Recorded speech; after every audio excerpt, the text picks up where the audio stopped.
aku tuh nunduk gitu, kayak nunduk di bawah kursi gitu. Aku kayak nunduk kayak, ada lagi nggak sih yang di bawah lantai ini? Kayak aku malu banget karena aku udah diselamatin dari gempa, dari tsunami, dan janji kayak wah aku akan memanfaatkan hidupku. Secara gempa Palu itu udah kayak kiamat kan di dunia luar gitu kan, di kota-kota lain. Dan aku kayak masih hitung-hitungan waktu gitu.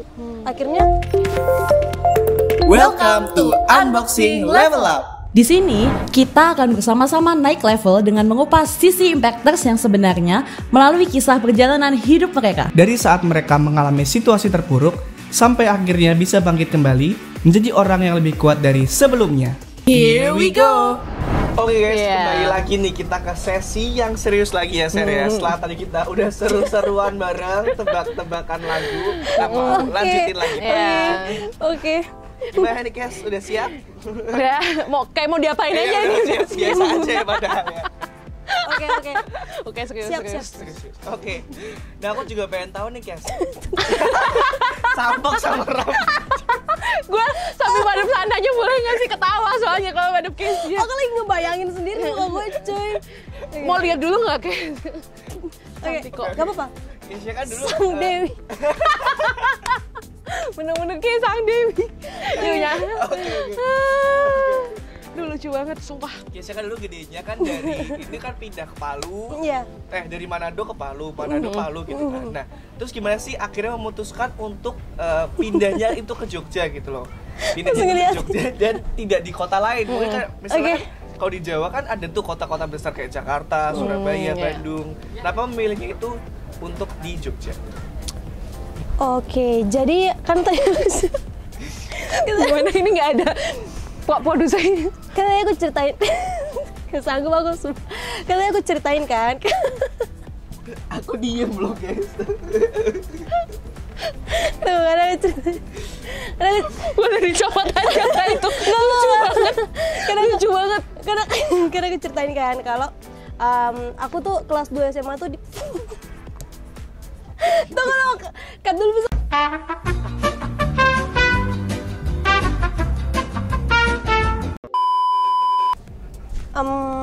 Kenapa Jogja? Itu karena kan aku udah cerita tuh dari aku. Bentar-bentar. Sama banget sama rambutnya. Ini tim produksi boleh dicopot aja nggak? Enggak kan. Karena aku udah mau mulai. Aku cuma serius loh. Karena aku gak diketawa ya, coba lihat ketawa. Aku udah kayak, karena aku. Oke, langsung aja.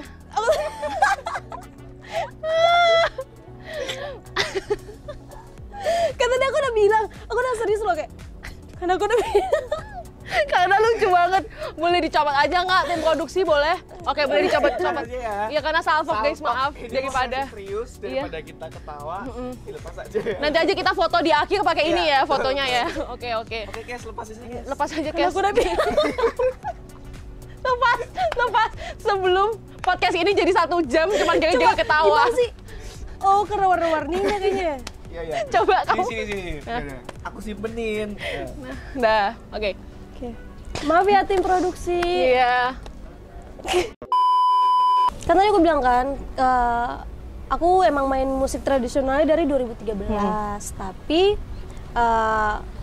aku sadarnya itu ketika ke Alfie Rev itu aku SMA 2016 deh kayaknya. Jadi aku sadar kayak, kok kalau aku main, kalau di videoin tuh berisik gitu, nggak balance segala macam vokalnya, musiknya. Tapi pas di sini keren gitu. Oh ternyata memang harus belajar produksi musik dan belajar tentang audio gitu kan. Jadinya akhirnya oke, aku mau pelajarin deh gitu. Nah, dan kebetulan produser yang ngajak aku jadi vokalis.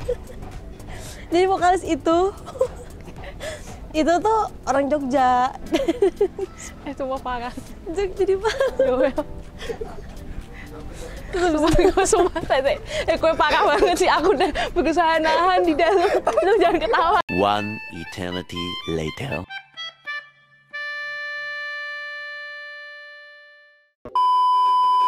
Nah, tadi itu ada iklan sedikit ya guys. Kita lanjut aja ya. Yoi. Oke. Nah, kenapa di Jogja nih Kes pilihnya? Kenapa di Jogja? Karena aku main musik etnik tuh dari 2013. Nah, tapi itu 2016 aku lihat video itu kan. Nah, lihat video itu, terus habis itu aku sadar gitu, ternyata yang penting itu adalah di bidang produksinya, di bagian produksinya, gimana kita ngebalance segala macam. Dan kebetulan yang ngajakin aku terakhir kali mengenalkan aku mulai nge-record itu dari Jogja. Dan aku langsung diliatin profile Instagram Jogja Audio School. Nah di situ makanya aku pilih Jogja. Dan selain itu juga Jogja memang kota belajar kan. Kan kalau kita langsung ke Jakarta siap kerja nih, ya nggak sih? Iya kan? Vibes-nya beda gitu ya. Vibes-nya beda gitu. Jadi pilihnya Jogja. Gitu. Kira-kira siapa sih yang ngajakin kamu ke Jogja itu? Siapa? Namanya? Iya namanya. Iyalah namanya. Namanya Fahmi Arsyad Said. Produser juga, produser musik. Sekarang masih kontak-kontakan atau malah satu tim sama kamu nih? Masih sering satu tim dalam pekerjaan. Kan aku juga lecture Jogja Audio, jadi satu tim. Mentor lecture. Oke, berarti Kezia di sini tuh tahun 2019 Januari. Awal tahun ya, 2019 awal tahun ya. Iya, benar. Nih kalau kata orang mungkin kayak penasaran nih, ngalamin culture shock nggak sih? Apalagi pindah pulau nih kan ya, beda pulau Iya, gitu. benar-benar. Ada culture shock apa nih dulu? Dulu mungkin kayak dari segi bicara mungkin. Jadi kenapa tuh? Kayak pertama-pertama tuh kayak jangan marah. Padahal Sulawesi tuh gitu biasanya tuh kayak agak keras gitu ya. Gitu ya guys. Ya, terus kayak dari segi makanan sih paling makanan tuh Kenapa makanannya? manis di sini, di sana kan asin pedas gitu. Oke. Tapi kalau dari segi belajar, aku akuin banget di sini kayak bukan nggak kenal waktu juga sih, tapi memang subuh tengah malam itu masih wajar-wajar aja belajar gitu. Kalau di tempatku subuh atau tengah malam atau pokoknya subuh tengah malam tuh kayak udah waktunya tidur gitu. Kebanyakan tidur pasti. Tidur gitu Di ya? sini kebanyakan belajar ya, kayak culture shock-nya di situ gitu. Terus apa nih? Aku pengen dong denger cerita kayak Kezia kayak pengalaman pertama kali di Jogja gitu. Mungkin kayak pertama kali mencicipi makanan di sini, pertama kali bergaul dengan teman-teman di sini. Ada nggak sih pengalaman unik-unik yang menarik gitu? Kebetulan waktu aku teman sekelas itu semuanya bicara pakai bahasa Jawa. Oke. Bercandanya pakai bahasa Jawa. Jadi waktu aku datang tuh kayak, aduh, aku nggak ngerti gitu. Terus habis itu jadi kalau mereka ngejokes gitu kayak trans dulu, kasihan Kezia, kita semua udah ketawa, terus dia tuh diam karena emang nggak tahu artinya gitu kan. Nah akhirnya aku tahu pertama kali apa ya, bajila gitu. Emang kalau anak-anak agak susah gitu ya, ngajarin kosakatanya kasar ya. Iya. Terus apa lagi gitu. Ya kaget-kagetnya itu sih, cuman itu doang yang berkesan. Kalau yang lainnya seperti pada umumnya memulai di kota baru, sepi segala macam itu ya memang fase yang harus dilewati. Kalau makanan ada nggak sih yang kamu suka, makanan Jogja yang kamu suka dan makanan Jogja yang nggak kamu suka, apa tuh? Makanan Jogja yang aku suka selain makanan di ayam ya.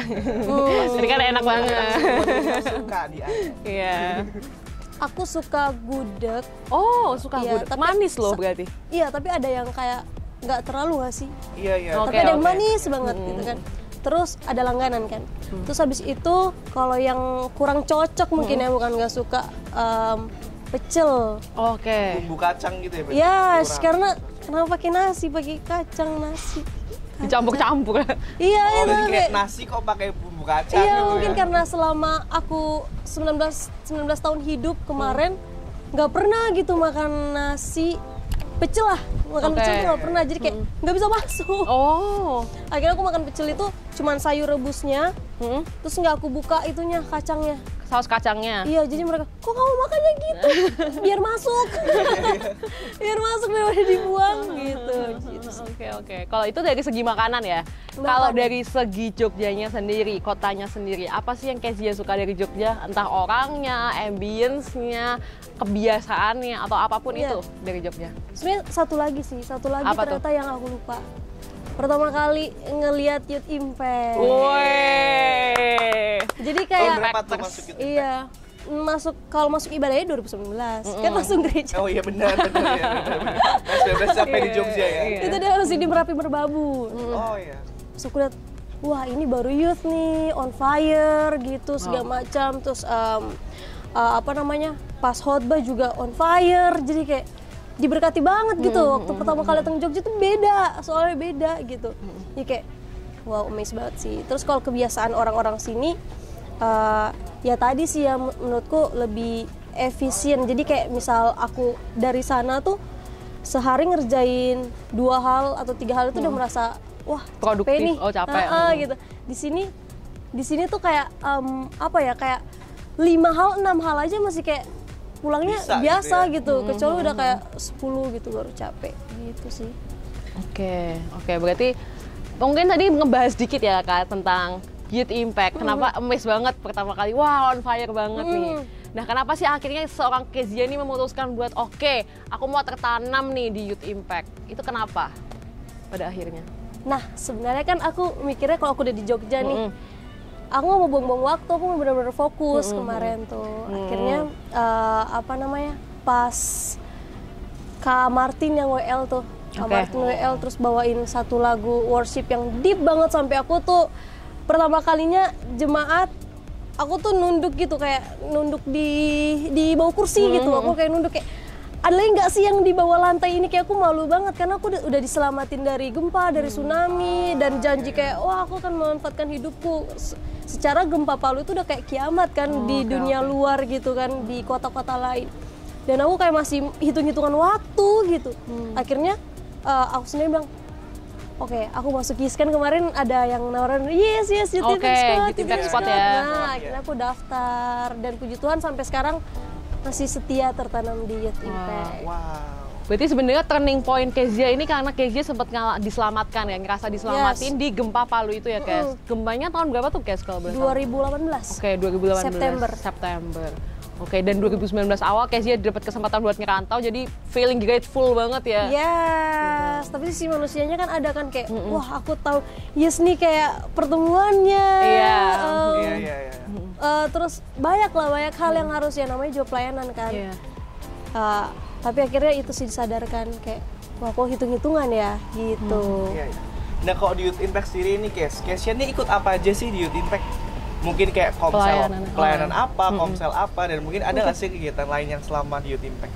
Oke, kalau di Youth Impact itu aku singer. Singer, terus apa lagi ya? Komsel, ikut komsel. Komselnya Sisterhood. Siapa tuh kakak? Cijeni kalau nonton. Kalau nonton nih, luar biasa nih anaknya. Cijen tuh pertama kali aku masuk gereja langsung di belakangku kayaknya. Terus langsung ngajak kenalan sebelum aku masuk ke pelayanan. Ke dalam. Jadi sebelum itu kan di tangga itu kan ada meja. Ingat nggak sih di tangga itu ada meja? Nah, jadi di situ Kak Andre sama Cijeni yang pertama kali kenalan sama aku. Tapi aku dibawa ke gereja sama Kak Kezia Grace. Oh, dulu malah kenalan ketemu sama di studio. Ketemu di studio sama Kak Kezia Grace. Pertama kali yang nyambut aku Cijen, dan akhirnya komsel yuk gitu kan. Akhirnya komsel sama Cijen. Nah, terus sepanjang perjalananmu di Youth Impact nih, ada nggak sih momen-momen yang nggak bisa kamu lupain nih, kayak berkesan banget bersama anak-anak Youth dan Simba? Wow.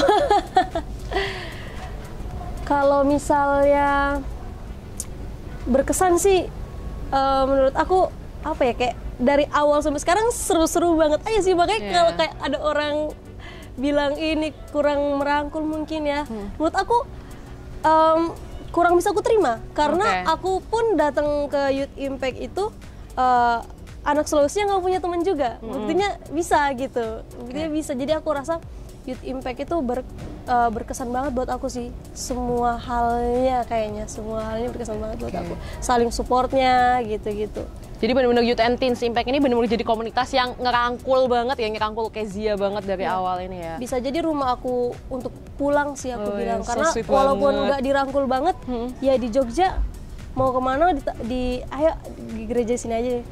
Hatiku Youth Impact gitu kan. Iya nggak sih? Jadi kayak ada, kita merasa punya tempat untuk pulang gitu ya. Kayak feel homes gitu ya. Feel homes. Kalau nggak dirangkul, ayo Kezia, walaupun nggak usah pakai kata-kata itu juga kita udah rasa rumah. Atmosfernya juga kan. Iya, benar banget. Setuju banget sih.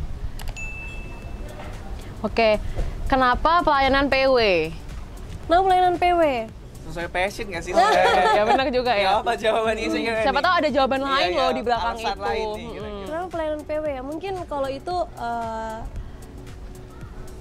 mungkin dari Palu aku juga PW ya. Jadi masuk sininya PW gitu. Dulu pelayanannya apa di Palu? Aku emang singer emang sama singer. WL sering beberapa kali aja sih, nggak sering banget.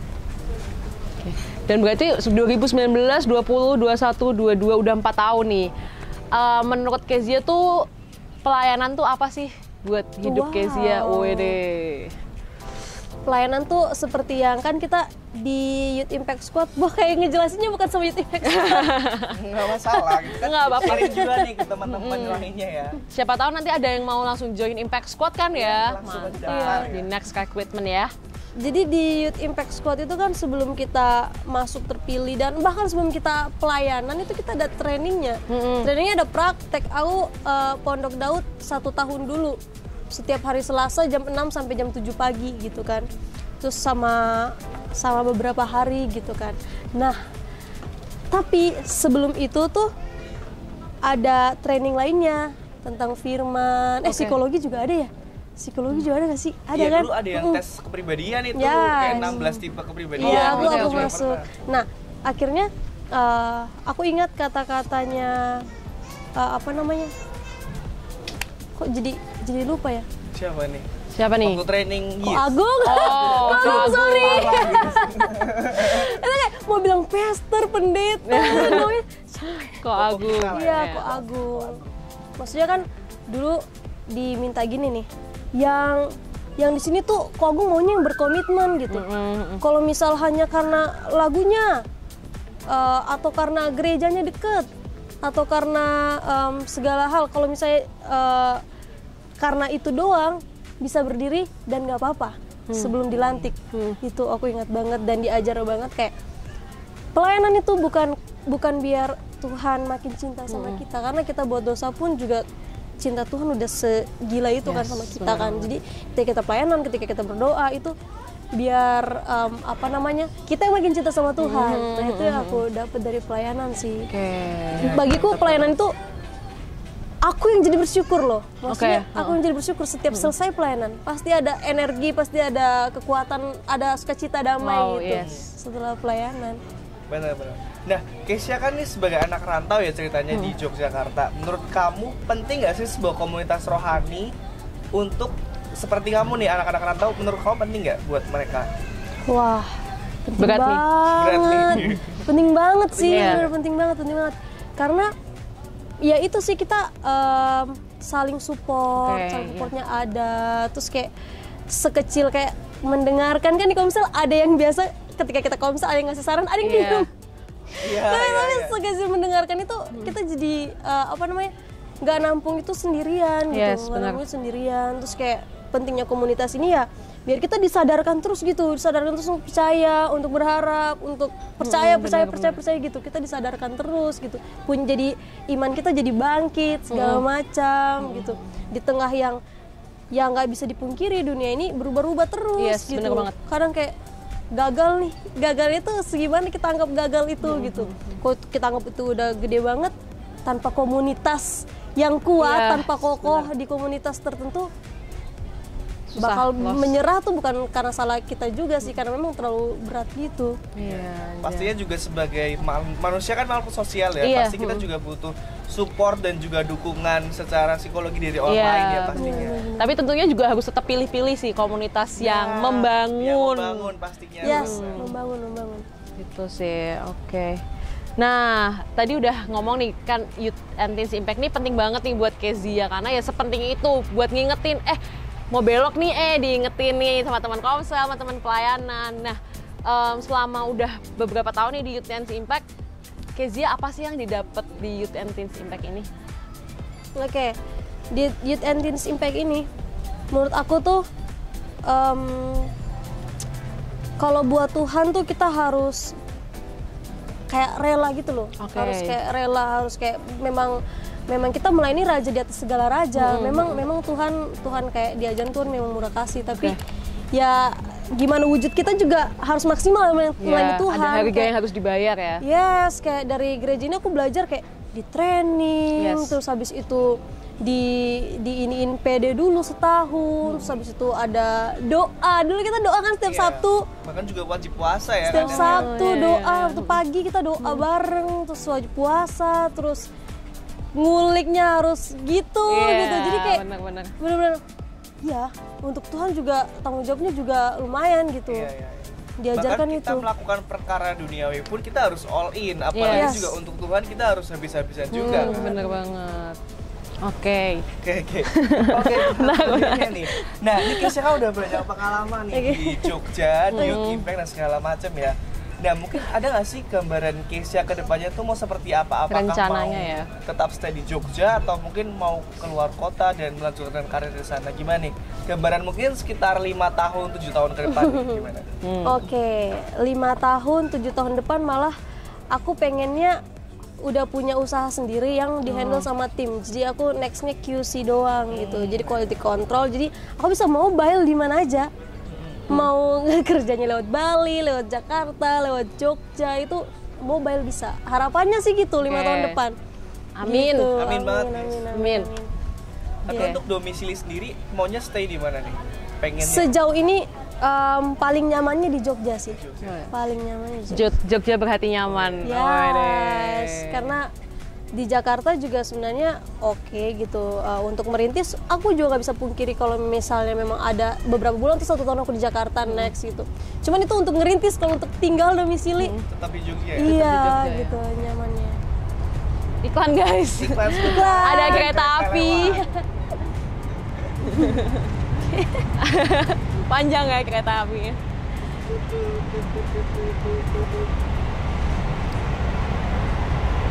Oke. Kalau itu tadi kan yang dalam waktu dekat ya, dalam 5 atau 7 tahun ke depan lah. Nah, tapi kalau penasaran nih sebenarnya dream goal-nya Kezia nih. Maksudnya kayak apa sih mimpi terbesar seorang Kezia ini? Kamu nanti pengen ngapain sih, Kes? Yang mungkin sekarang kelihatan impossible gitu. For now ya. Oke. Kalau aku sih sebenarnya nggak bakal bilang-bilang gitu loh, kayak sebelum aku memprosesnya, kayak langkah kecilku. Misal kalau aku bilang aku mau punya studio yang segini gini, minimal aku udah nabung gitu, nabung buat studio itu. Cuman kalau mau dibilang sih aku pengen punya satu gedung yang itu tuh ada ruangan timku tuh ada ruangan meetingnya yang keren, elegan banget ruang meetingnya, terus ada ruang ngedenger post pro-nya, terus ada ruang recordingnya, itu ruangan-ruangan semua untuk produksi gitu. Aku pengennya gitu sih. Oke, one day Kezia pengen diriin sendiri ya tim produksinya. Berarti diri company sendiri dalam bidang musik produser gini ya? Oke, mungkin sekian ya saya untuk podcast hari ini. Mungkin Kesha mau ada disampaikan buat teman-teman semua, mungkin kayak pesan-pesan agar mereka tuh juga semangat dalam meraih mimpinya gitu. Dan terus berkarya dan all out belajar dari Kezia. All out.